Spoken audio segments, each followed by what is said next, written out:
জয় যিশু, praise the Lord. আমরা আরেকটি বার সন্ধ্যা সকালে নতুন ভিডিও নিয়ে চলে এলাম। আর এই ভিডিওতে আমরা সেই প্রত্যেক দিনে যে সমস্ত প্রার্থনা করে থাকি, আমরা আজকে বাক্য নিয়ে আলোচনা করব। আমরা আজকে বাক্য থেকে দেখব যে প্রভু আমাদের বাক্য দ্বারা কি আশীর্বাদ করছে। এই বাক্য আমাদের জীবন পথে চলার জন্য সর্বদা পথ প্রদর্শক।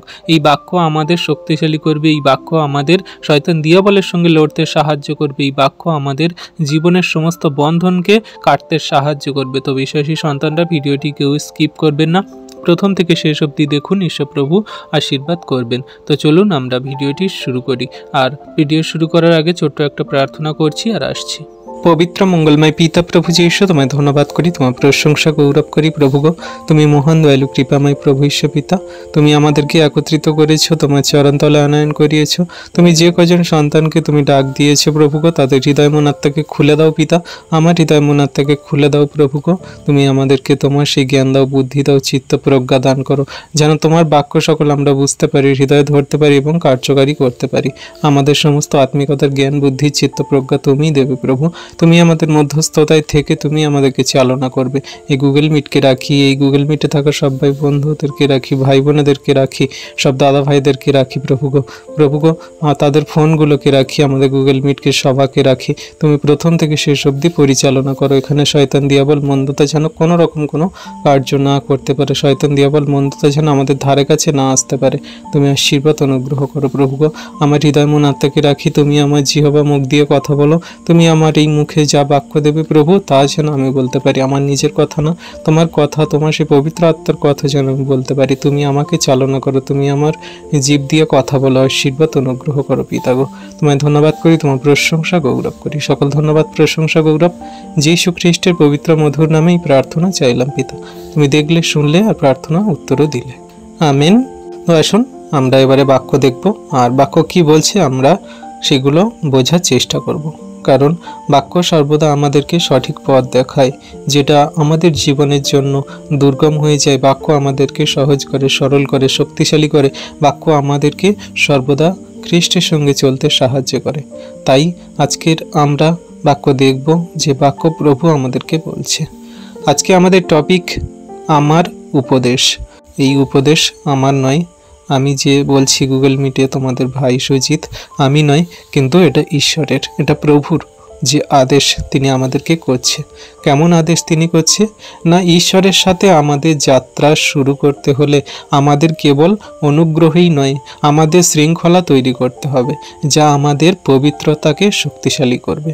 আমাদের সর্বদা ঈশ্বরের সেই শৃঙ্খলা, যা তিনি আমাদের চলতে বলেন, তিনি যেমন করে আমাদেরকে গড়ে নিয়েছেন, সেটাকে আমাদের বুঝতে হবে, সেটাকে আমাদের খেয়াল রাখতে হবে। তাহলে আমরা ঈশ্বরের সঙ্গে চলতে পারবো সে অনন্ত জীবন পর্যন্ত। কারণ আমরা যখন ঈশ্বরের সেই শৃঙ্খলা বা তার নিয়মের বাইরে গিয়ে যখন আমরা কার্য করব, তখন কিন্তু শয়তান দিয়াবল বেশি বেশি করে আমাদের উপরে প্রভাবশালী হবে, আমাদের উপরে বেশি কার্য করবে।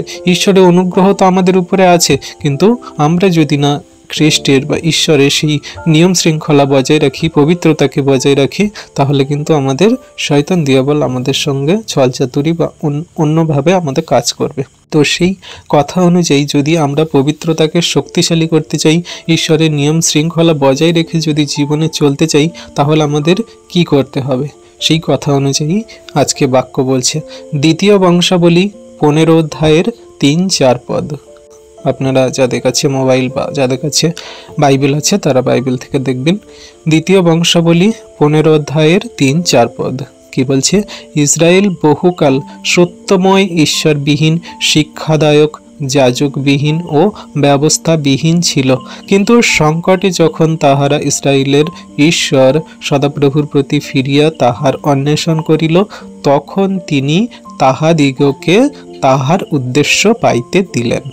তাহলে এখানে খুব সহজ এবং সুন্দর কথা বলে দিচ্ছে যে ইসরায়েলীয়রা, আমরা দেখি ইসরায়েলের সেই ইতিহাস পড়লে বা আমরা সেই আদি পুস্তকের পর থেকে যাত্রা পুস্তক থেকে দেখে আসলে কেমন করে ইসরায়েলীয়রা তারা ঈশ্বরের বিরুদ্ধাচরণ করেছে, কেমন করে তারা ঈশ্বরের বিরুদ্ধে গিয়ে কাজ করেছে। তারা ঈশ্বরবিহীন ছিল, যাজকবিহীন, শিক্ষাবিহীন, ব্যবস্থাবিহীন তারা জীবনযাপন করেছে। তাদের যা ইচ্ছা খুশি তারা তেমনভাবে চলেছে, কিন্তু সত্য ঈশ্বরকে তারা জানার চেষ্টা করেনি, বোঝার চেষ্টা করেনি।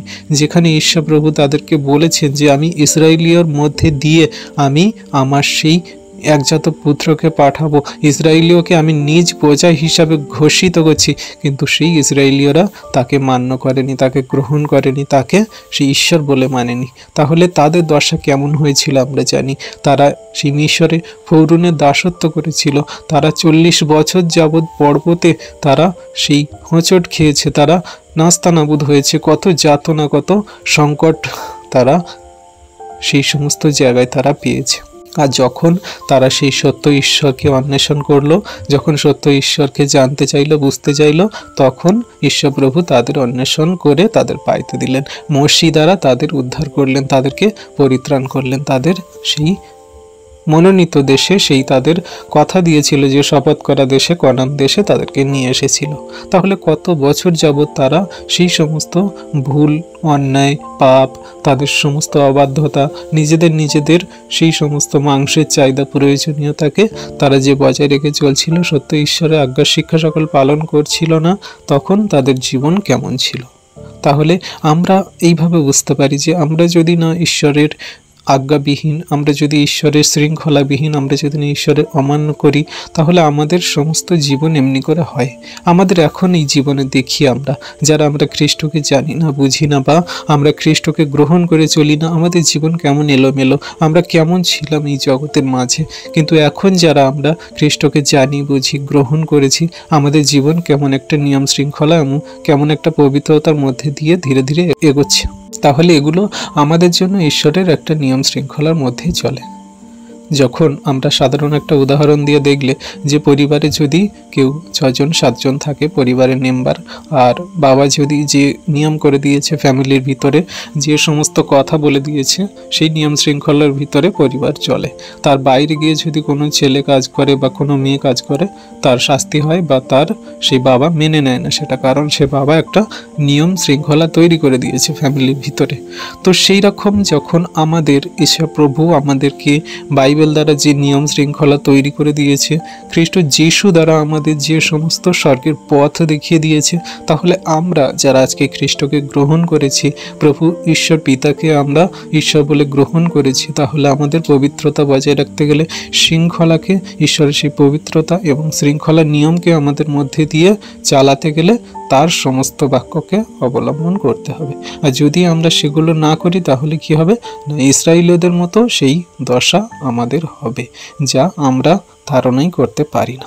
তো এইভাবে করে আমাদের শিক্ষা দেয় সেই ইসরায়েলের আদি ইতিহাস থেকে, যেগুলো আমাদেরকে বোঝায় যে দেখো আগে ইসরায়েলীয়রা কেমন করেছিল, আর এখন তোমরা যারা এই সমস্ত বাক্য পড়ছো, তাহলে তোমাদের সঙ্গেও এগুলো ঘটতে পারে বা হতে পারে, তোমরা যদি না ঈশ্বরের কথা শোনো, ঈশ্বরের সঙ্গে নিয়ম শৃঙ্খলা বজায় রেখে যদি না জীবনযাপন করো। তো এটাই আমাদের জীবনে সর্বদা খেয়াল রাখতে হবে যে আমরা খ্রিস্টতে থাকা বিশ্বাসী সন্তানরা সর্বদা বাক্য দ্বারা পাই। Amen, hallelujah. আমাদের সর্বস্তরে ঈশ্বরের সঙ্গে সম্পর্ক থাকতে গেলে আমাদের সর্বস্তরে, সর্বপথে, সর্বনিয়ম নীতিতে এবং সর্বক্ষেত্রে আমাদের পবিত্রতা থাকতে হবে। পবিত্রতা থাকা আমাদের জন্য খুব জরুরি। পবিত্রতা শরীরের নয়, পবিত্রতা কিসের না মনের। আমাদের শরীর তো সাবান দিয়ে ধুলে বা আমরা ওয়াশ করলে, জলে স্নান করলে আমাদের শরীর তো পরিষ্কার হয়ে যাবে, কিন্তু আমাদের এইখানে পবিত্রতা আনতে হবে কোথায় না মনে। আমাদের মনকে যদি পবিত্রবান করতে পারি, আমাদের মনকে যদি আমরা পবিত্রতর করতে পারি, তাহলে আমরা ঈশ্বরের সঙ্গে চলতে পারবো বা ঈশ্বরের সঙ্গে থাকতে পারবো। কারণ ঈশ্বর প্রভু তার বাক্যে কি বলে যে তোমরা মুখ দিয়ে যা কিছু খাও সেটা তোমাদেরকে অশুচি করে না, কিন্তু তোমরা ভিতর থেকে যা কিছু মুখ দিয়ে বার করো সেটা তোমাদের জন্য অশুচি করে বা পাপ করায়, সেইটাই তোমাদের জন্য পাপ। তাই আমাদের সর্বদা ভিতর থেকে পরিষ্কার হতে হবে, পবিত্রতা রাখতে হবে। আর সেই কথা অনুযায়ী আজকে হিতোপদেশ 19 অধ্যায়ের 20 থেকে 23 পদ কি বলছে। হিতোপদেশ 19 অধ্যায়ের 20 থেকে 23 পদ বলছে, পরামর্শ শুনো, শাসন গ্রহণ করো, যেন তুমি শেষকালে জ্ঞানবান হও। মানুষের মনে অনেক সংকল্প হয়, কিন্তু সদাপ্রভুরই মন্ত্রণা স্থির থাকিবে। দয়াতেই মনুষ্যকে বাঞ্ছনীয় করে এবং মিথ্যাবাদী অপেক্ষা দরিদ্র লোক ভালো।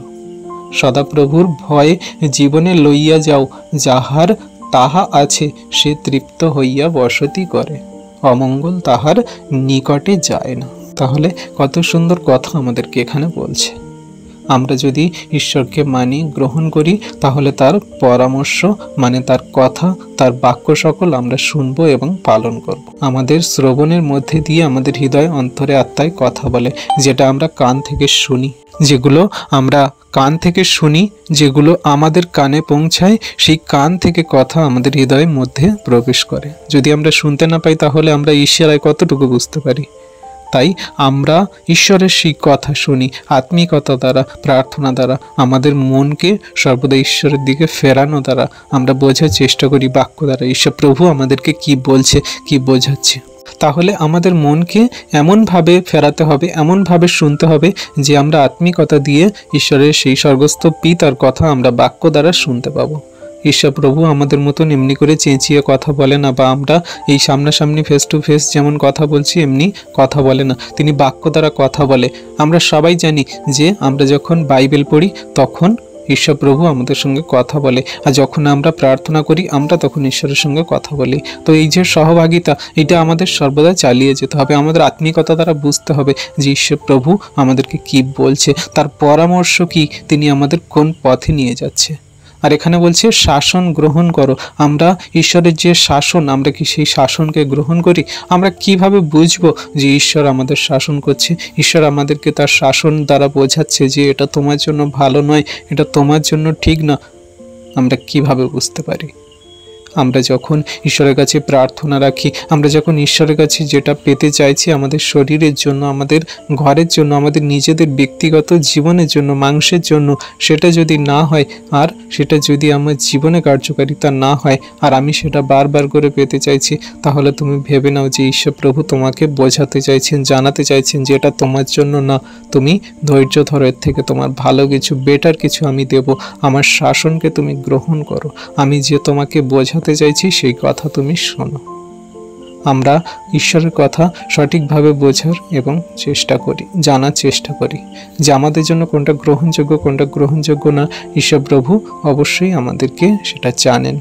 তাই আমরা তার পরামর্শ, তার বাক্য কথা আমরা শুনবো, তার শাসন আমরা গ্রহণ করব। যেমন করে জগতের পিতা আমাদের ছোটবেলা থেকে শাসন করে, যেটা আমাদের জন্য ভালো সেটাই দেয়, তেমন করে আমাদের স্বর্গস্থ পিতা আমাদের জন্য যেটা ভালো সেটাই তিনি দেন এবং দিচ্ছেন। আর আমরা যেন তার শেষকালে জ্ঞানবান হই। এখানে বলছি যেন তুমি শেষকালে জ্ঞানবান হও, যেন আমরা শেষকালে জ্ঞানবান হই, মানে আমরা যেন সেই বিচারাসনের সামনে, ঈশ্বরের সামনে, প্রভু যিশুর সামনে যেন আমরা সেই দাঁড়াতে পারি, আর জ্ঞানবান বলে আমরা যেন জ্ঞানী ব্যক্তি বলে, ধার্মিক ব্যক্তি বলে যেন আমরা গণিত হই। সেই জন্য ঈশ্বর প্রভু আমাদের পরামর্শ দেন, শাসন করেন। তো এটা আমাদের জন্য অনেক বড় একটা উপহার, ঈশ্বর প্রভুর দান। যে সন্তানকে ভালোবাসে সেই পিতা সন্তানকে শাসন করে। তাই আমরা যদি ঈশ্বরের সত্য শিক্ষাকে পালন করি, তার সর্বস্তরে যদি পবিত্রতা রাখতে চাই, তার সঙ্গে যদি আমরা চলতে চাই, তাহলে তার শাসনকে অবশ্যই আমরা গ্রহণ করব। এটা আমাদের করতে হবে। আর 21 কি বলছে? মানুষের মনে অনেক সংকল্প হয়, কিন্তু সদাপ্রভুরই মন্ত্রণা স্থির থাকিবে। আমরা মনে মনে অনেক কিছু ভাবি, চিন্তা করি, অনেক কিছু করতে চাই, কিন্তু ঈশ্বর প্রভু আমাদের সেই সমস্ত মনের যে চিন্তা ভাবনার সূক্ষ্ম বিচারক পিতা প্রভু যিশু, তিনি আমাদের সেই সমস্ত মন্ত্রণা স্থির করবে। যেটা আমাদের জন্য বেটার, ভালো, সেটাই তিনি দেবেন। তাই আমরা মনে মনে অনেক কিছু চাইতে পারি, বলতে পারি, ভাবতে পারি, কিন্তু তিনি আমাদের জন্য এর থেকে বেটার কিছু, ভালো কিছু আমাদের দেবেন। আর ঈশ্বর প্রভু জানেন যে আমার সন্তানের কি দরকার, প্রয়োজন। আর 22 কি বলছে? দয়াতেই মনুষ্যকে বাঞ্ছনীয় করে এবং মিথ্যাবাদী অপেক্ষা দরিদ্র লোক ভালো। তাই আমরা যদি ঈশ্বরের কথা, খ্রিস্টের কথা শুনতে চাই, তার বাক্য, আজ্ঞা, শিক্ষা সকল যদি পালন করতে চাই, তাহলে আমরা কি করব না? সত্য পথে, সঠিক পথে এবং সর্বদা তার ধার্মিকতার পথে চলব।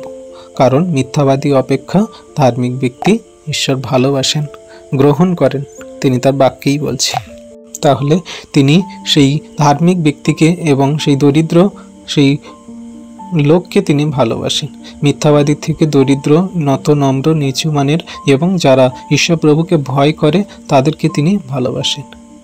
তাহলে আমরা সর্বদা এই সমস্ত কথা পালন করি, পবিত্রতা এমনি করে বজায় রাখি, তাহলে ঈশ্বর প্রভু আমাদের জন্য যে সমস্ত পবিত্রতার পথ খুলে দিচ্ছে সেগুলো আমাদের জীবনের জন্য কার্যকারী এবং ভালো।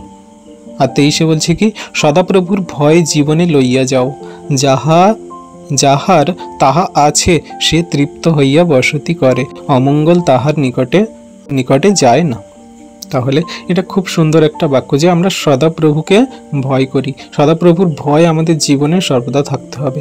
কি ভয়? যে সদাপ্রভু আমাদের পাপ দেবে, সদাপ্রভু আমাদের অনন্ত অগ্নিতে ফেলে দেবে, সদাপ্রভু আমাদের মারবে, বকবে, কাটবে, এমনি করে এই সমস্ত কোনো ভয় না। সদাপ্রভুর ভয় এটাই যে আমরা যেন পাপ না করি, আমরা যেন আমার প্রভু ঈশ্বরের কোনো রকম সেই নিন্দা মন্দ না করি, আমার দ্বারা যেন আমার প্রভু ঈশ্বরের কোনো রকম নাম খারাপ না হয়, বাজে মন্দ লোকে না বলতে পারে, আমার চলা বলা, কথাবার্তা, আচরণ, ব্যবহার দ্বারা যেন আমার প্রভুর কেউ তুচ্ছ না করে। সর্বদা আমাদের খেয়াল রাখতে হবে। তাহলে আমরা বিশেষী সন্তানরা, তাহলে আমরা ঈশ্বর প্রভুকে এমনি করে ভয় করি যে আমার দ্বারা যেন কোনো রকম পাপ ভুল না, অপরাধ না হয়, আমার প্রভু যেন লজ্জিত না হয়, আমার প্রভুর নাম যাতে বাজে না হয়, কেউ খারাপ না বলে। আমি ঈশ্বরের সন্তান, আমার প্রভুকে আমি সর্বদা সম্মান করব, আর জগতের মানুষ যাতে সেই সম্মান চোখে দেখতে পারে সেই সমস্ত তার আজ্ঞা শিক্ষা সকল বাক্যকে আমি পালন করে ফলো করে চলব। এটাই আমার ভয়। আমরা জগতের মাঝে আমাদের বাবা মাকে দেখি, তারা আমাদের ছোট থেকে শিক্ষা দিয়ে বড় করে, তারা আমাদেরকে বড় করে মানুষের মতো মানুষ করতে চায়। তাহলে আমাদের একটা ভয় থাকে যে আমি এমন কোনো আচরণ ব্যবহার করব না যে আমার বাবাকে কোনো একজন বাইরের মানুষ বলে যে তোমার ছেলে নেশাগ্রস্ত অবস্থায় রোডের ধারে পড়ে আছে, তোমার ছেলে ব্যভিচার করছে, তোমার ছেলে বাজে বাজে বন্ধুদের সঙ্গে নেশা করছে, ড্রিঙ্ক করছে। কেউ যাতে না বলে আমাদের একটা ভয় থাকে। আমার মাকে যাতে কেউ কোনো রকম বাজে মন্দ কথা না বলতে পারে আমার দ্বারা, আমাদের একটা ভয় থাকে। আমাদের দ্বারা যেন আমার বাবা মার মাথা হেঁট না হয়, নিচু না হয়, এটাই আমাদের ভয় থাকা উচিত। মারবে, কাটবে বা আমাদেরকে শাসন করবে, এগুলো কোনো ভয় না, এগুলো আমাদের ভালোর জন্য বলে। কিন্তু সদাপ্রভুর ভয় এটা থাকা উচিত যেন আমার ঈশ্বর প্রভুর নাম, আমাদের এটা মনে রাখতে হবে যে ঈশ্বর প্রভুর নাম কোনো মতে খারাপ না হয় বা মন্দতায় যেন চলে না যায়, অন্য মানুষ কেউ যেন মন্দভাবে না বলতে পারে বা অন্যভাবে কেউ ব্যবহার না করে। আমাদের সর্বদা এই ভয়টা রাখতে হবে। তাই সদাপ্রভুর ভয় আমাদের জীবনে নিয়ে যেতে হবে, মানে আমাদের জীবনে সর্বদা থাকতে হবে। আর বলছে যাহার তাহা আছে সে তৃপ্ত হইয়া বসতি করে। এই যে সদাপ্রভুর ভয়, এই যে ঈশ্বরের প্রেম, ভালোবাসা, অনুগ্রহ, দয়া, কৃপা যার আছে, সে তৃপ্ত হয়ে এই পৃথিবীতে বসতি করবে এবং এই শুধু পৃথিবীতে নয়, অনন্ত কাল অবধি সে এই পিতা ঈশ্বরের গৃহে বসতি করবে। আর তার কাছে কোনো মতে অমঙ্গল আসতে পারে না, কোনো মতে শয়তান দিয়াবল মন্দতা তার ধারে কাছে আসবে না, যেহেতু সদাপ্রভু তার জীবনে, তার মনে, তার হৃদয়ান্তরে, আত্মায় আছে। সে সদাপ্রভুকে ভয় করে আর সদাপ্রভু ঈশ্বর পিতা তাকে চালনা করে, তার সমস্ত কিছু জ্ঞান, বুদ্ধি, চিত্ত, প্রজ্ঞা দিয়ে তাকে তৃপ্ত করবে। তার যা কিছু প্রয়োজন মাথা থেকে পা পর্যন্ত সমস্ত কিছু দিয়ে তৃপ্ত করবে। তাই কোনো মতে অমঙ্গল, কোনো মতে শয়তান দিয়াবলের কার্য, কোনো মতে সেই জগতের কোনো কিছু বৈভব তাকে আকর্ষণ করতে পারে না। Amen, hallelujah. তাই এগুলো আমাদেরকে মনে রাখতে হবে যে সব স্তরে পবিত্রতা থাকতে গেলে আমাদের এই সমস্ত কথা, এই সমস্ত ঈশ্বরের বাক্যকে পালন করতে হবে, ফলো করতে হবে। কারণ ঈশ্বর প্রভু এও বলে, আমরা জানি, নতুন নিয়মে পড়েছি, যে আমার প্রেম করে সে আমার আজ্ঞার শিক্ষা সকল পালন করে। আমি নতুন নিয়ম থেকে আর বাক্যগুলো বললাম না, যেহেতু আপনারা অনেকে পড়েছেন বা নতুন নিয়ম পড়ছেন, সেখান থেকে পেয়ে যাবেন বাক্য। কিন্তু পুরানো নিয়ম থেকে আমি একটা বাক্য মাত্র বললাম, হিতোপদেশ থেকে একটু বুঝিয়ে বললাম বেশি করে। তো এটাই হচ্ছে আমাদের কথা, যে আমরা পবিত্রতা বজায় রাখতে গেলে সর্বোপরি আমাদের ঈশ্বর প্রভুর, আমাদের পিতার কথা কিন্তু শুনতেই হবে। একটা নিয়ম শৃঙ্খলার মধ্যে চলতে গেলে কিন্তু সেই নিয়ম শৃঙ্খলা যিনি সৃষ্টি করেছেন বা নিয়ম শৃঙ্খলা যিনি বানিয়েছেন তার কথা কিন্তু আমাদের শুনতেই হবে। এটা সর্বোপরি আমাদের করতেই হবে। যদি আমরা করতে পারি, যদি আমরা করে চলছি, তাহলে আমরা নিজেদেরকে ধন্য মনে করি যে হ্যাঁ, আমার মধ্যে সেই ঈশ্বরের প্রেম, ভালোবাসা, ভয় এবং তার সেই নামকে আমি গৌরবান্বিত, মহিমান্বিত করার চেষ্টা করছি। প্রভুর বাক্য, আপনি যে সমস্ত বাক্য পড়েন বা আমরা যে সমস্ত খ্রিস্ট বিশ্বাসীরা বাক্য পড়ি, আমাদের বুঝতে সাহায্য করার জন্য লেখা হয়েছিল যে কোনো কোন পথে আমরা চললে বা কোনভাবে আমরা জীবনযাপন করলে আমাদের ভিত্তিমূলকে স্থির করতে পারবো, আমাদের ভিত্তিমূলকে আরও শক্তিশালী করতে পারবো। আমাদের ভিত্তিমূলকে শক্তিশালী করার জন্য আমাদেরকে বোঝানো, দেখানো এবং আমাদেরকে জানানোর জন্য সঠিকভাবে এই খ্রিস্টের বাক্যকে লেখা হয়েছে, বা আমরা এই যে বাইবেলকে পাই। আমরা আগে জানতাম কি যে বাইবেল কোনো অধ্যায় ছিল না, বাইবেল আগে কোনো পদ ছিল না, এমনি ঢালাই যেমন লেখা হয় গল্পের ছলে বা এমনি করে লেখা ছিল পুঁথি দ্বারা, সেই ছোট ছোট করে পুঁথি দ্বারা এমনি লেখা ছিল এমনি। কিন্তু তারপরে যখন আস্তে আস্তে দিন পাল্টালো, সময় গেল, আস্তে আস্তে সেগুলোকে কনভার্ট করা হলো, সেগুলোকে আস্তে আস্তে অধ্যায়ে এবং পদেতে সেগুলোকে কনভার্ট করা হলো, বা সেগুলোকে আস্তে আস্তে আমাদেরকে বোঝানোর জন্য বা সঠিকভাবে জানার জন্য সুন্দরভাবে সেগুলো যাচাই করে আমাদের কাছে উপস্থাপন করা হলো। তো এগুলো ঈশ্বরের অনেক বড় অনুগ্রহ দান, যা তিনি ধীরে ধীরে করে করেছেন। একদিনে কোনো কিছু হয় না, বা একদিনে কোনো কিছু হওয়া সম্ভব না।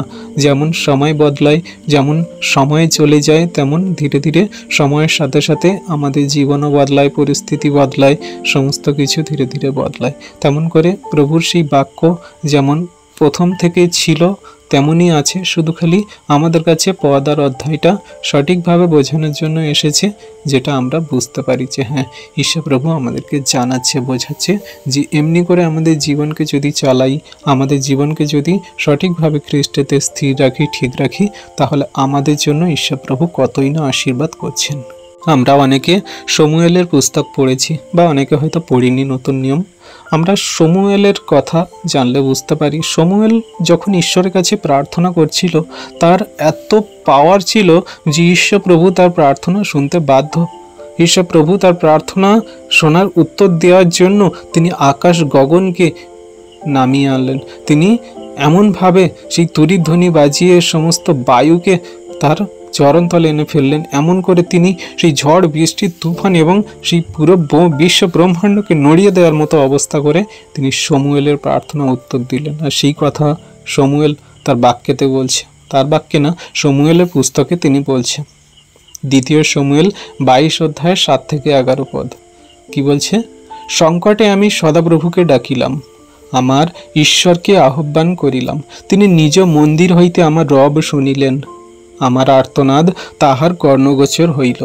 তখন পৃথিবী টলিল, কম্পিত হইল, গগনমণ্ডলের ভিত্তি সকল বিচলিত হইল ও টলিল, কারণ তিনি জ্বলিয়া উঠিলেন।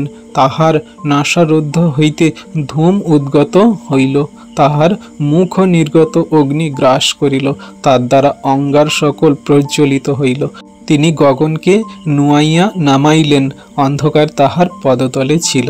তিনি কুরব আরোহণে উড্ডীন হলেন, বায়ুর পক্ষ যুগলের উপরে দর্শন দিলেন। তাহলে আমরা এখানে কি দেখছি?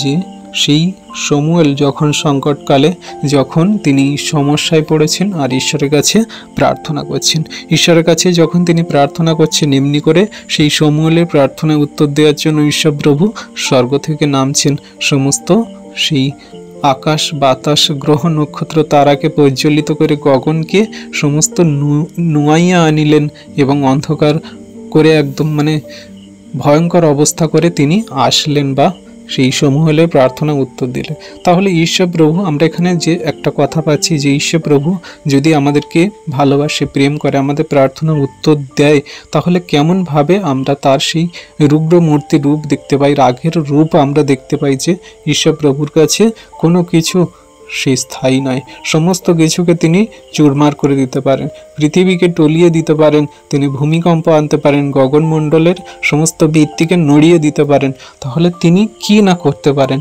তাহলে আমরা যদি সত্য ঈশ্বরকে প্রেম করি, বিশ্বাস করি, ভালোবাসি, তার আজ্ঞার শিক্ষা সকল পালন করি, আর তাকে আমরা ভয় করি, প্রেম করি, আর এই শমূয়েলের বাক্যকে আমরা পড়ি, বুঝি যে ঈশ্বরপ্রভু শমূয়েলের প্রার্থনা শোনার সময় বা প্রার্থনা উত্তর দেওয়ার সময়, তিনি আসার সময় কি করেছিলেন, তাহলে আমাদের জন্য কেন নয়, সেই সন্তান যদি বিশ্বাস রেখে প্রার্থনা করে উত্তর পেতে পারে, আমরাও প্রভুর কাছে বিশ্বাস করি আমরাও প্রার্থনা উত্তর পাবো, বা আমাদের জন্য ঈশ্বর প্রভু এমন করে আশীর্বাদ সকল নামাবেন যেটা আমাদের দরকার প্রয়োজন। সর্বদা আমরা খেয়াল রাখি যে ঈশ্বর প্রভু আমাদের জন্য কত না কি করতে পারে। যখন আমরা এই সমস্ত ইতিহাস পুস্তকের কথা পড়ি, যখন আমরা এই সমস্ত বাক্যকে পড়ি, আমাদের একটা ধারণা হয় যে ঈশ্বর প্রভু কি না কি করতে পারে, তার কত বড় ক্ষমতা, কত বড় পাওয়ার। তাহলে আমাদের সেই পাওয়ারফুল ঈশ্বরের কাছে আমরা নতনম্র হয়ে কেমনভাবে প্রার্থনা করব, অবশ্যই আপনাদের ধারণা হচ্ছে। অবশ্যই আপনারা বুঝতে পারছেন যে আমাদের ঈশ্বর প্রভুকে কতটা সম্মান বা প্রেম করা উচিত, যে তিনি এমনি করে যদি সমস্ত বিশ্ব ব্রহ্মাণ্ডকে করতে পারেন, তাহলে যারা তাকে ঘৃণা করে, বাজিমন্দ কথা বলে, যারা তাকে সেই সমস্ত বাক্যকে তুচ্ছ করে, তাকে গ্রহণ করতে চায় না, তাদের তিনি তাহলে শেষ দিনে কি করবে অবশ্যই আপনারা বুঝতে পারছেন। তাই আমরা নিজেদেরকে ধন্য মনে করি যে আমরা সত্য ঈশ্বরকে জেনেছি, বুঝেছি এবং তাকে গ্রহণ করে জীবনে চলছি। তাই আমাদের জন্য একটা আশার আলো খ্রিস্ট যিশু দ্বারা তিনি আমাদের হৃদয় মনে আত্মায় জ্বালিয়ে দিয়েছেন। আর এটা আমাদের জন্য অনেক অনেক বড় একটা অনুগ্রহ এবং জীবনের পথ যা আমরা পেয়েছি খ্রিস্ট যিশু দ্বারা। খ্রিস্ট যিশু না আসা পর্যন্ত আপনাকে অবশ্যই আপনার বিশ্বাস গড়ে তুলতে হবে, পাছে আপনি পাপের মধ্যে পড়ে যান। এটা আমাদের সবাইকার করতে হবে। আপনি আমি যদি খ্রিস্ট যিশুর সেই দ্বিতীয় আগমনের আগের মুহূর্ত পর্যন্ত আমাদের বিশ্বাসটাকে বজায় রাখতে হবে। এবারে আমরা বলতে পারি যদি আমাদের মৃত্যু হয়ে যায় আর খ্রিস্ট যিশু যদি না আসে, তাহলে আমরা কিভাবে বুঝতে পারবো যে আমাদের সেই পরিত্রাণ বা আমাদের সেই বিশ্বাস ঈশ্বরের প্রতি আছে বা আমরা করছি বলে? আমরা জানি না যে ঈশ্বর প্রভু সেই যীশু খ্রিস্টকে কখন পাঠাবেন, কখন তিনি আসবেন, কিভাবে তিনি আসবেন। তিনি বাইবেলে যেমনটা বলেছেন তার সমস্ত বাক্যকে তিনি পূরণ করবেন। তিনি এক্ষুনি আসলে আসতে পারে, 10 দিন পরে আসলে আসতে পারে, আমাদের মৃত্যুর আগে আসতে পারে, মৃত্যুর পরে আসতে পারে, কিন্তু সেটা কথা নয় যে তিনি কখন আসছেন। কথা হচ্ছে যে আমরা ঈশ্বরের সঙ্গে সম্পর্ক বজায় রাখতে গেলে শেষ দিন পর্যন্ত যদি খ্রিস্টের প্রতি বিশ্বস্ত থাকতে পারি, শেষ দিন পর্যন্ত যদি আমরা বিশ্বাস গড়ে তুলতে পারি, আর আমরা যদি তার বাক্য আজ্ঞার শিক্ষা সকলকে পালন করি, তাহলে আমাদের জীবন কি আর মৃত্যুই বা কি, আমাদের জন্য সমস্তটাই ভালো। আমরা যদি বেঁচে থাকি সেটা আমাদের জন্য ভালো, আর যদি মরে যাই সেটাও আমাদের জন্য ভালো। কারণ সাধু পৌল দ্বারা বলেছেন, সাধু পৌল, যে আমার জন্য মৃত্যু আর জীবন কোনোটাই আমার জন্য গুরুত্ব নয়। আমি যদি বাঁচি সেটাও আমার জন্য ভালো, আর যদি মরে যাই সেটাও আমার জন্য ভালো। আমার পুরো শরীর, দেহে, মনে, আত্মায় খ্রিস্টের গৌরব হবে। তো আমরা বিশ্বাসী সন্তানদের জীবনে এমনভাবে কার্যকারী করে চলি, এমনভাবে জীবনে ঈশ্বরের বাক্যকে, খ্রিস্টের বাক্যকে ধরি, যাতে আমরা সেই বেঁচে থাকি বা মরে যাই আমাদের জন্য সর্বদাই ভালো। ঈশ্বর প্রভু আমাদের মধ্যে দিয়ে তিনি গৌরবান্বিত, মহিমান্বিত হবেন। তাই সেই কথা অনুযায়ী 1 যোহন 5 অধ্যায়ের 17-18 পদে বলছে, 1 যোহন 5 অধ্যায়ের 17-18 পদে কি বলছে? সমস্ত অধার্মিকতাই পাপ, আর এমন পাপ আছে যাহা মৃত্যুজনক নয়। আমরা জানি যে কেহ ঈশ্বর হইতে জাত সে পাপ করে না, কিন্তু যে ঈশ্বর হইতে জাত সে আপনাকে রক্ষা করে এবং সেই পাপ আত্মা তাহাকে স্পর্শ করে না। তাহলে বিশ্বাসী সন্তানরা আমরা বুঝতে পারছি যে আমরা যারা খ্রিস্টের প্রতি বিশ্বাস এবং পাপের মধ্যে যাতে না পড়ি, তাহলে কেমন করে আমাদের জীবনযাপন করতে হবে। এমন কিছু পাপ আছে যেটা আমাদের জন্য মৃত্যুজনক নয়। সমস্ত কিছু অধার্মিকতাই কিন্তু পাপ। ঈশ্বরের আজ্ঞা শিক্ষা সকলের বাইরে গিয়ে আমরা যদি জীবনযাপন করি বা আমরা মন্দতায় জীবনযাপন করে চলি, ঈশ্বরের বাক্যকে যদি না পালন করি বা আমরা ঈশ্বরের বাক্যকে যদি না আমাদের জীবনে সঠিকরূপে কার্য করি, আমাদের নিজেদের মতো করে এগোই বা আমরা ব্যভিচার পাপ যেগুলো বলে থাকি, সেগুলোর মধ্যে কিন্তু আমাদের সেই সমস্ত অধার্মিকতার পাপ আছে। আর এমন কিছু পাপ আছে যেটা আমাদের মৃত্যুজনক নয়, আমরা জানি, কিন্তু আমরা এও জানি যে ঈশ্বর থেকে যারা জাত, মানে ঈশ্বর থেকে যারা, আমরা এটাও জানি যে যারা ঈশ্বর থেকে সৃষ্টি হয়েছে, যারা ঈশ্বর থেকে জন্ম নিয়েছে, মানে আমরা যারা জগতের মধ্যে ছিলাম আর যখন খ্রিস্ট যিশুকে বিশ্বাস করেছি, আমাদের সমস্ত সেই পুরনো মনুষ্যত্ব জীবনকে মেরে ফেলে যখন আমরা খ্রিস্ট যিশুতে নতুন হয়েছি, তখন আমরা সবাই জানি যে আমাদের আর সেই পাপ আত্মা কোনো মতে কার্য করাতে পারে না। পাপ আত্মা আমাদের মধ্যে কোনো রকমভাবে প্রভাবশালী হতে পারে না, কারণ আমরা ঈশ্বর থেকে। আমরা নিজেদেরকে রক্ষা করতে পারি খ্রিস্টের বাক্য দ্বারা, প্রার্থনা দ্বারা এবং নিজেদেরকে সংযমতা দ্বারা। সে ব্যভিচার হোক, সে নানান রকমের মন্দতায় জীবনযাপন হোক, কোনো কিছুভাবে মিথ্যে কথা বলা হোক বা কারো কোনো ক্ষতি করা হোক বা অনেক কিছু যে সমস্ত অধার্মিকতার পাপ আছে, সমস্ত কিছু থেকে আমরা নিজেদেরকে রক্ষা করতে পারি, সেগুলো থেকে আমরা নিজেদেরকে আটকাতে পারি। কিভাবে না, যারা আমরা ঈশ্বর থেকে, খ্রিস্ট যিশু থেকে জন্ম নিয়েছি, আমাদের মধ্যে যাদের খ্রিস্টের প্রেম আছে, তার বাক্য আছে, তার নম্রতা আছে, তার ধৈর্য আছে, তার সমস্ত প্রার্থনা আছে, সেই সমস্ত কিছু আমাদের সেই শয়তানকে, দিয়াবলকে রুখতে সাহায্য করে। আমাদের কোনো মতে পাপ আত্মা, কোনো মতে পাপের সেই সমস্ত ফল আমাদের ধারে কাছে আসবে না যদি আমরা খ্রিস্টের বাক্য আজ্ঞা শিক্ষা সকলকে এমনি করে সঠিক রূপে পালন করি। তাই আমাদের জীবনে সর্বদা খ্রিস্টের বাক্য এবং সর্বদা আমাদের প্রার্থনা আর তার বাক্যকে সঠিক রূপে পালন করে চলাই আমাদের জন্য শ্রেয়।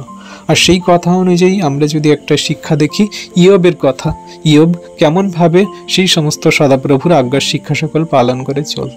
সদাপ্রভু তাকে পরীক্ষা করতে চেয়েছিল, বা সেই শয়তান দিয়াবল তাকে পরীক্ষা করেছিল, সদাপ্রভু আদেশ করেছিল যে হ্যাঁ তুমি করতে পারো। তাহলে ঈশ্বরপ্রভু জানতো যে আমার সন্তান আমার সমস্ত কথা সে শোনে, পালন করে। আর আমি এও বুঝি যে সে একবার যখন প্রতিজ্ঞা করে বলে দিয়েছে, সে কোনো মতে আমার প্রতি বিশ্বাস হারাবে না। সেই কথা অনুযায়ী ইয়োব 13 অধ্যায়ের 23 পদ যদি আমরা পড়ি, তাহলে আমরা একটা কথা পাবো। ইয়োব 13 অধ্যায়ের 23 পদে এখানে কি বলছে? আমার অপরাধ ও পাপ কত, আমার অধর্ম ও পাপ আমাকে জ্ঞাত করাও। তাহলে এখানে ইয়োব ঈশ্বরকে জানাচ্ছে বা বলছে যে আমার অধর্ম, আমার পাপ কত আমাকে জানাও, বলো, কারণ আমি তো জানি বা আমি তো চেষ্টা করছি। ইয়োবের এটা ধারণা, বা ইয়োব বলছে যে আমি তো জানি যে আমি নির্দোষ, আমি কোনো রকম পাপ করিনি, আমি কোনো রকম আধার্মিকতা জীবনে আনিনি, আমি সর্বদা তোমাকে প্রেম করেছি, ভালোবেসেছি, তোমার আজ্ঞা শিক্ষা সকল পালন করে চলেছি। তো ঈশ্বর প্রভু সেই সন্তানকে যখন শয়তান দিয়াবল দ্বারা পরীক্ষিত করেছিল, যখন ইয়োবের কাছে প্রভু আসলো, ঈশ্বর আসলো, তখন তিনি তাকে বলছেন যে আমার পাপ কত আমাকে জানাও, আমাকে বলো।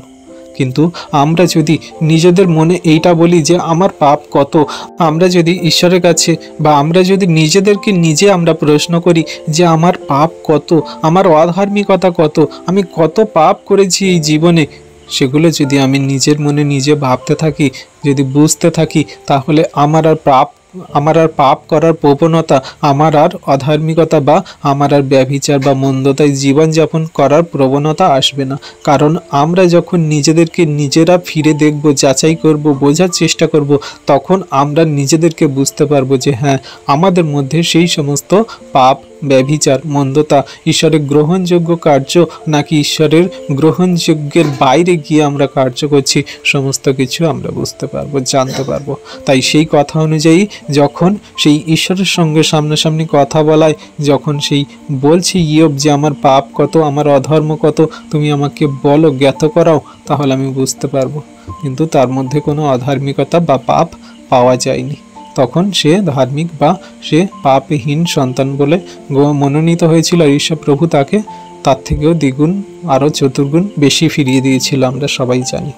তাহলে আমরা ঈশ্বর প্রভুর কাছে এমনি করে প্রার্থনা বাক্য বা এই সমস্ত বাক্য দ্বারা আমরা বুঝতে পারছি কি, যে আমাদের জীবনে যদি এমনি করে যাচাই করি, বোঝার চেষ্টা করি, এমনি করে সমস্ত কিছু আমরা গ্রহণ করি, যেগুলো ঈশ্বরের দৃষ্টিতে ভালো, যেগুলো ঈশ্বরের দৃষ্টিতে মন্দ, সেগুলো আমরা যদি যাচাই করে বুঝে শুনে দেখে জীবনযাপন করি, তাহলে আমরা যে ঈশ্বরের আদেশ আজকে আমরা টপিক থেকে দেখছি, সেই ঈশ্বরের আদেশকে আমরা সঠিক রূপে পালন করতে পারবো বা করছি।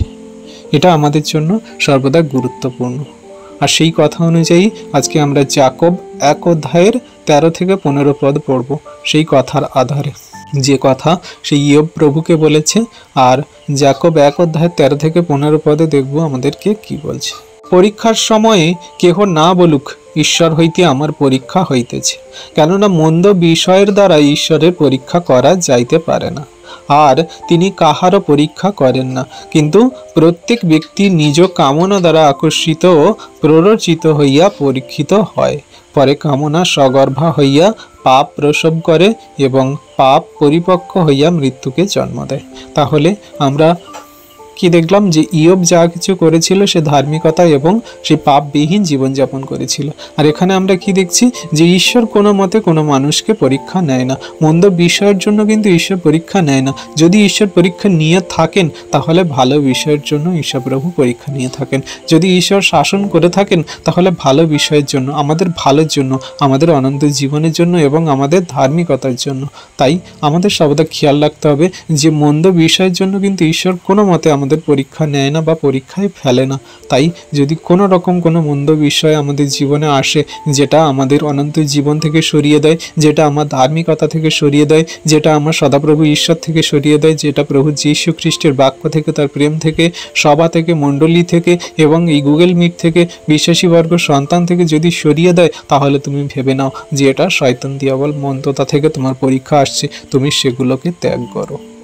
কারণ প্রভু সেই কথার বাক্যের আধারে বলে, তোমার এক হাত যদি বিঘ্ন জন্মায় সেই হাত কেটে ফেলে দাও, তোমার চোখ যদি বিঘ্ন জন্মায় চোখ কেটে ফেলে দাও। দুটো হাত নিয়ে থেকে এক হাত হয়ে এক হাত কেটে দিয়ে তুমি স্বর্গে যাওয়া ভালো, দুই পা নিয়ে থেকে নোলা হয়ে স্বর্গে যাওয়া ভালো।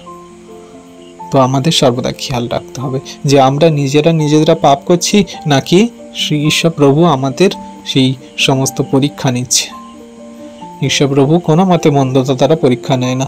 আমরা মন্দ বিষয়ের দ্বারা প্ররোচিত হয়ে আমরা নিজেদেরকে সেই মৃত্যুর দিকে নিয়ে যাই।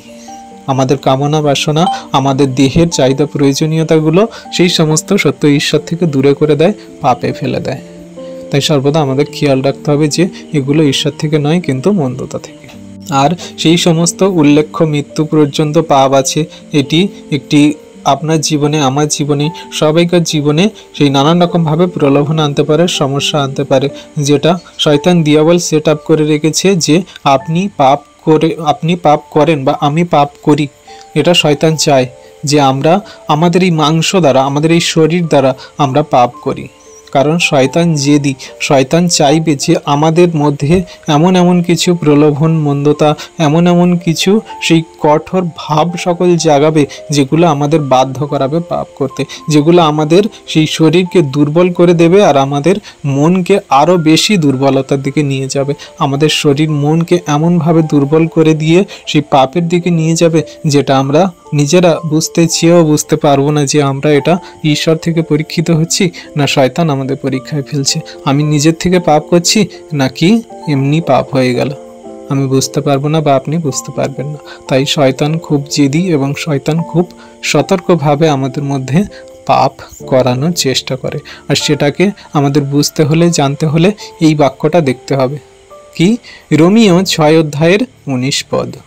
রোমিও 6:19 পদ কি বলছে? তোমাদের মাংসের দুর্বলতা প্রযুক্ত আমি মানুষের মতো কহিতেছি, কারণ আমরা যেমন পূর্বে অধর্মের নিমিত্ত আপন অঙ্গ প্রত্যঙ্গ অসুচিতার ও অধর্মের কাছে দাসরূপে সমর্পণ করিয়াছিলে, তেমনি এখন পবিত্রতার নিমিত্তে আপন অঙ্গ প্রত্যঙ্গ ধার্মিকতার কাছে দাসরূপে সমর্পণ করো। তাহলে খুব সুন্দর কথা।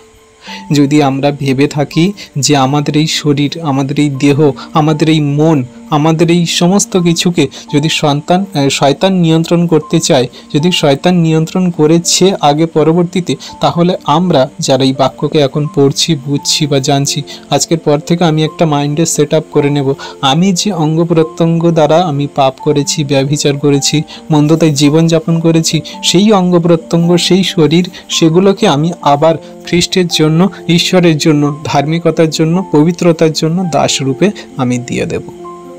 তাহলে আমি যেটা পাপের জন্য করেছি আর এখন যেটা করছি সেটা ধার্মিকতা, পবিত্রতা এবং সে অনন্ত জীবনের জন্য। তাহলে আমার মধ্যে কোনো রকম শয়তান দিয়াবলের কার্য আসবে না বা শয়তান দিয়াবল কোনো রকমভাবে কার্য করতে পারবে না। কারণ আগে আমার যে শরীর, যে হাত আগে মন্দতার জন্য বা পাপ করার জন্য যেত, সেই হাত এখন ধার্মিকতার জন্য, পবিত্রতার জন্য এবং ঈশ্বরের সেই বাক্যকে গ্রহণযোগ্য রূপে পালন করার জন্য চলবে বা কার্য করবে। তাহলে এমনি করে আমাদের শরীরের সব কিছু আছে, মাথা থেকে পায়ের তলা পর্যন্ত আমরা ঈশ্বরের জন্য সেই অঙ্গ প্রত্যঙ্গকে আমরা দিয়ে দিতে পারি। আমরা সেই সমস্ত কিছু ঈশ্বরের জন্য দিয়ে দিতে পারি। আর এটা যদি আমরা সম্পূর্ণরূপে দিতে পারি, এটাই আমাদের জন্য চিত্তসঙ্গত আরাধনা, বা এটাই আমাদের জন্য ঈশ্বরের কাছে সম্পূর্ণরূপে দেয়া। আমরা সবাই জানি এই বাক্যটা খুব সুন্দর পপুলার বাক্য, রোমিও 12 অধ্যায়ের 1 পদ। কি বলছে? অতএব হে ভাতৃগণ, ঈশ্বরের নানা করুণার অনুরোধে আমি তোমাদিগকে বিনতি করিতেছি, তোমরা আপন আপন দেহকে জীবিত পবিত্র ঈশ্বরে প্রীতিজনক বলিরূপে উৎসর্গ করো, ইহাই তোমাদের চিত্তসঙ্গত আরাধনা। তাহলে কত সুন্দর কথা বলছে। ওই বাক্যতে কি বলেছে? রোমিও 6 অধ্যায়ের 19 পদে কি বলেছে? না, তোমরা অঙ্গ প্রত্যঙ্গকে পবিত্রতা এবং ধার্মিকতার জন্য দিয়ে দাও, সেগুলোকে সমর্পণ করো, দাস রূপে দিয়ে দাও। দাস রূপে দিয়ে দেওয়া মানে তার কাছে সম্পূর্ণরূপে সমর্পণ করা, দিয়ে দেওয়া। আমরা যে অঙ্গ প্রত্যঙ্গকে আগে পাপ রূপে ব্যবহার করতাম, যখন খ্রিস্টকে জানতাম না, ঈশ্বরকে চিনতাম না, তখন আমরা সেই খারাপভাবে জীবনযাপন করতাম। আমাদের এই অঙ্গ প্রত্যঙ্গ দ্বারা অনেক কিছু কামনা, বাসনা, চাহিদা, প্রয়োজন এবং আমাদের জগতের মাঝে অনেক কিছু কাজ করত। শয়তান দিয়াবল এর উপরে প্রভাবশালী হয়ে কার্য করত। কিন্তু এখন যখন আমরা খ্রিস্টকে জানছি, বুঝছি, প্রেম করছি, তার বাক্য আজ্ঞা শিক্ষা সকল পালন করছি, এখন এই মুহূর্তে সহভাগিতা করছি, তাহলে আমরা সেই অঙ্গ প্রত্যঙ্গকে পবিত্রতা, ধার্মিকতা, অনন্ত জীবনের জন্য এবং আমাদের সমস্ত কিছু পাপ, ব্যভিচার, মন্দতাকে শেষ করার জন্য আমরা দাস রূপে সেই অঙ্গ প্রত্যঙ্গকে আবার ঈশ্বরের কাছে দিয়ে দিচ্ছি। বুঝতে পারছি আমরা সবাই আমি কি বলছি? একটু বোঝার চেষ্টা করুন। যে অঙ্গ প্রত্যঙ্গ আমরা পাপের জন্য আগে কার্য করতাম, সেই অঙ্গ প্রত্যঙ্গ এখন আমাদের ঈশ্বরের জন্য বা আমরা সেই পবিত্রতা, ধার্মিকতার জন্য কার্য করছি। একই অঙ্গ প্রত্যঙ্গ দুটো কার্য করেছিল, একটা ব্যভিচার পাপের জন্য, একটা এখন ধার্মিকতা, পবিত্রতার জন্য। তাহলে ঈশ্বর প্রভু আমাদেরকে কতটা পরিবর্তন করাতে পারে বা করাচ্ছে যদি আমরা তার বাক্য আজ্ঞা শিক্ষা সকল পালন করি। শয়তান দিয়াবল মন্দতা কোনো মতে আমাদের মধ্যে কার্য করতে পারবে না, যতক্ষণ না পর্যন্ত আমরা নিজেরা সেগুলোর উপরে আমরা জোর দেব বা সেগুলোকে আমরা প্রশ্রয় দেব। আমরা যদি প্রশ্রয় দিই, আমরা যদি সেই নিয়ম শৃঙ্খলার বাইরে গিয়ে কার্য করি, ঈশ্বরের আদেশকে অমান্য করি, তাহলে শয়তান মন্দতা এমনি করে আমাদের মধ্যে কার্য করবে। আর যেটা বলছি এখানে রোমিও 12:1 যে আমাদের এই শরীর দেহকে কি করব না, ঈশ্বরের সেই জীবিত পবিত্র ঈশ্বরের প্রীতিজনক বলিরূপে দিয়ে দেব। আর যদি দিয়ে দিই, তাহলে আমাদের নিজেদের দেহের কামনা, বাসনা, চাহিদা, প্রয়োজনীয়তা আর কিছুই থাকবে না। কিন্তু ঈশ্বর প্রভু আমাদের জন্য যেটা চাই, যেটা মনে করে, যেটা আমাদের জন্য ভালো, অনন্ত জীবনের জন্য, ধার্মিকতার জন্য, পবিত্রতার জন্য আমাদের সমস্ত কিছু তিনি দেবেন। আর সেটাই আমাদের জন্য সেই চিত্তসঙ্গত আরাধনা হবে, যা ঈশ্বর প্রভু তার বাক্যে বলে। আশা করি বিশ্বাসী সন্তানরা আমরা বাক্য বুঝতে পারছি। এমনি করে প্রভু আমাদেরকে তার আদেশ দিচ্ছে, তার উপদেশ সকল শোনাচ্ছে যে আমার উপদেশ, আমার আদেশ তোমরা গ্রহণ করো, তাহলে তোমাদের জন্য মঙ্গল এবং তোমাদের জন্য ভালো। আর এমনি করে আমরা সর্বদা প্রভুর কাছে প্রার্থনা করি, যাচনা করি, বলি, আর ঈশ্বর প্রভু আমাদের সকলকে আশীর্বাদ করছেন এবং করবেন। ঈশ্বর প্রভু আপন বাক্যে সকলকে আশীর্বাদ করুন। আমেন।